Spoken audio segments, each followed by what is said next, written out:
Challenge? இந்த பக்கெட்ல இருந்து நம்ம சொன்ன கலர் பலூனே நம்ம எடுத்தா நம்ம பின்னாடி இருக்கவங்க மேல அந்த பலூன் அடிக்கலாம். அப்படி இல்லைன்னா நம்ம வேலையை நம்ம அடிச்சுக்கலாம். இதுதாங்க ரூலு.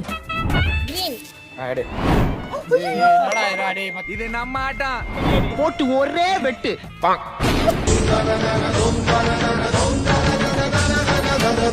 அது மிஸ்டேக் உண்டே. நானே ஒயிட் இல்ல சாமியோ நிம்டா கிரீன் சாமியோ colour what colour do you choose? Blue. ஐயே வாய பாரு. அவன் மந்திரம் தொடங்குறப்ப நீ பாத்துட்ட. கரெக்டா இல்லையா? சாமியோ